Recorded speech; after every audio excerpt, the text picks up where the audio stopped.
आज तक जो है हमारा समाज जो है वो वोट देने के अधिकार को नहीं समझ पाया है उतना।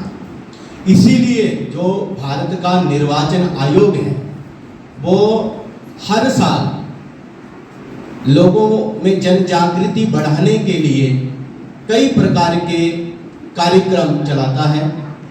अभी आपने देखा होगा कि हिमाचल प्रदेश का जो निर्वाचन आयोग है उसके द्वारा जो हमारे हिमाचल प्रदेश में पुलिस का जो एक बैंड है, बड़ा प्रसिद्ध बैंड है, उसके माध्यम से भी एक बड़ा सुंदर गीत भी प्रस्तुत किया गया था।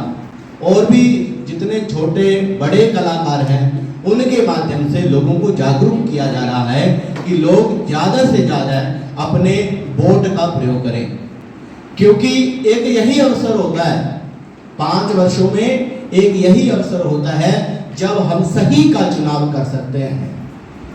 निर्वाचन आयोग कहता है कि हमें बिना किसी लाभ लालच के जो है अपना नेता जो राष्ट्र को आगे ले जाए उसको चुनना चाहिए, जो अपने राज्य को आगे ले जाए उसको चुनना चाहिए, जो अपने क्षेत्र को आगे ले जाए उसको चुनना चाहिए। सार्वभौमिक मताधिकार सामान्य मताधिकार और आम आदमी के सामान्य मताधिकार के रूप में भी जाना जाता है। सभी वयस्क नागरिकों को उनके लिंग, जाति, सामाजिक स्थिति, धन, राजनीतिक रुख ऐसे किसी भी मानदंड के बावजूद वोट देने का अधिकार देता है, कुछ अपवादों के साथ। अब परिभाषा भाग पर आते हैं। मताधिकार का अर्थ लोगों को वोट द्वारा अपना प्रतिनिधि चुनने का अधिकार है। फ्रेंचाइजी शब्द फ्रांसीसी शब्द फ्रेंच से निकला है जिसका अर्थ मुफ्त है। वयस्क मताधिकार से तात्पर्य मतदान के अधिकार से है जो लिंग, जाति, धर्म और रंग की परवाह किए बिना किसी भी सभी वयस्कों को नागरिकों को दिया जाना चाहिए। स्वतंत्रता पूर्व अवधि के दौरान बमुश्किल 13% भारतीय नागरिकों को वोट देने का अधिकार दिया गया था। सार्वभौम वयस्क मताधिकार की मांग आजादी से कुछ दशक पहले ही जोर पकड़ने लगी थी। भारतीय संविधान में सार्वभौमिक वयस्क मताधिकार को शामिल करने के लिए डॉक्टर BR अम्बेडकर 1928 में साइमन कमीशन के सामने पेश हुए और उन पर मताधिकार देने के लिए दबाव डाला। कराची अधिवेशन में भारतीय राष्ट्रीय कांग्रेस ने वर्ष 1931 में राजनीतिक समानता का आह्वान किया। नवंबर 1947 में भारत ने सार्वभौमिक वयस्क मताधिकार पर मतदाता सूची के लिए पहले मसौदे की रचना शुरू की। सार्वभौमिक वयस्क मताधिकार अंततः तब अपनाया गया जब 1949 में वर्तमान संविधान पारित किया गया और 26 जनवरी 1950 को सफलतापूर्वक लागू किया गया। वोट देने की न्यूनतम आयु देश भर अलग अलग है। हमारे देश में अब 18 साल हो गए हैं। 1989 के 61वें संशोधन अधिनियम ने मतदान करने की न्यूनतम आयु 21 वर्ष से घटाकर 18 वर्ष कर दी। लोकसभा के चुनाव हो या फिर विधानसभा या पंचायत के चुनाव यह 5 साल के बाद आते हैं, इसलिए चुनावों में वोट डालना बहुत जरूरी होता है। लोकतंत्र में वोट डालना वोटरों का कर्तव्य और जिम्मेदारी बनती है। इसलिए 1 जून को होने जा रहे लोकसभा के चुनावों में प्रत्येक मतदाता उस अधिकार का प्रयोग करें जो कि समाज, राज्य और देश की भलाई के लिए बहुत जरूरी है।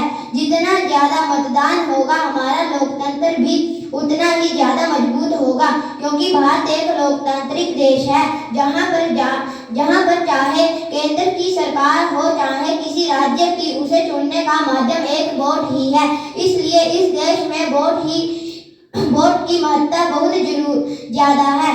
इस महत्ता को ध्यान में रखते हुए ही अपने मताधिकार का प्रयोग करना चाहिए। चुनाव आयोग के निर्देश पर अधिक से अधिक मतदान करवाने के लिए राज्य एवं जिला प्रशासन की ओर से तमाम पुख्ता प्रबंध किए जा रहे हैं। वोट का इस्तेमाल बिना किसी भय और लालच से करना चाहिए, किसी के पीछे लगकर नहीं, अपितु अपनी सूझबूझ के अच्छे प्रत्याशी को वोट करनी चाहिए। जो लोग यह सोचते हैं कि उनके वोट देने से कुछ नहीं होगा, उन्हें यह याद रखना चाहिए कि एक एक बूंद से घड़ा भरता है तथा आपके एक वोट से किसी भी देश या राज्य में अच्छी सरकार का चयन किया जा सकता है जो राज्य हित एवं राष्ट्र हित को सर्वोपरि रखकर कार्य कर सके। कई बार लोगों का राजनीतिक पार्टियों में मोह भंग हो जाता है, परंतु उस परिस्थिति में भी मतदाता को वोट अवश्य देना चाहिए तथा अन्य सभी को वोट देने के लिए प्रेरित करना चाहिए। वोट हमारा अधिकार है और अपने अधिकार हमें उपयोग अवश्य करना चाहिए। धन्यवाद। जय भारत, जय हिमाचल। लोगों को मेरा सादर नमस्कार। आज मैं आपके समक्ष चुनाव और उसका महत्व इस विषय पर अपने विचार रखने जा रहा हूँ।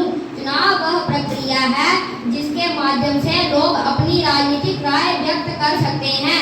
वे एक राजनीतिक नेता को चुनने के लिए जनता के मतदान द्वारा राय व्यक्त करते हैं। इसके अलावा इस राजनीतिक नेता के पास अधिकार और जिम्मेदारी होगी। सबसे उल्लेखनीय बात यह है कि चुनाव एक औपचारिक समूह निर्णय लेने की प्रक्रिया है।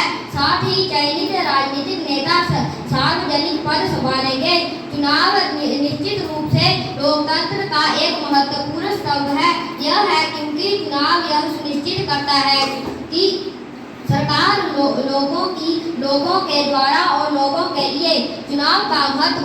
सबसे पहले चुनाव राजनीतिक नेताओं को चुनने का एक शांतिपूर्ण और कुशल तरीका है।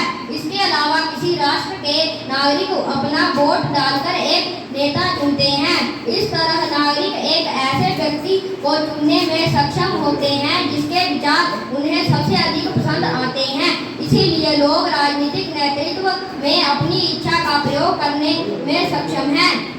चुनाव लोगों के लिए अपना आक्रोश व्यक्त करने का एक उत्कृष्ट अवसर है। सबसे उल्लेखनीय बात यह है कि अगर लोग किसी खास नेतृत्व से नाखुश हैं तो वे उसे सत्ता से हटा सकते हैं। लोग निश्चित रूप से चुनाव के माध्यम से एक अवांछित नेतृत्व को एक बेहतर विकल्प से बदल सकते हैं। चुनाव राजनीतिक भागीदारी के लिए एक सुंदर अवसर है।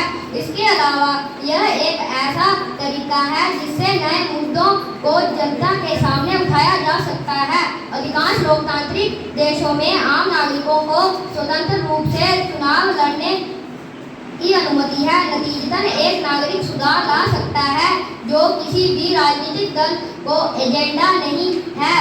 इसके अलावा अधिकांश लोकतांत्रिक देशों में कोई नागरिक चुनाव लड़ने के लिए एक नई राजनीतिक पार्टी बना सकता है। चुनाव राजनीतिक नेताओं की शक्ति को नियंत्रण में रखने में मदद करता है। चुनाव हराने के जोखिम के कारण सत्तारूढ़ दल जनता के साथ कोई गलत काम नहीं कर सकती। इसीलिए चुनाव सत्ताधारी लोगों के लिए एक कुशल शक्ति जांच और नियंत्रण के रूप में कार्य करता है। संक्षेप में कहें तो राजनीतिक स्वतंत्रता का प्रतीक है। सबसे उल्लेखनीय बात यह है कि यह वह उपकरण है जो सत्ता को आम लोगों के हाथों में सौंपता है। इसके बिना लोकतंत्र निश्चित रूप से अकार्यात्मक होगा।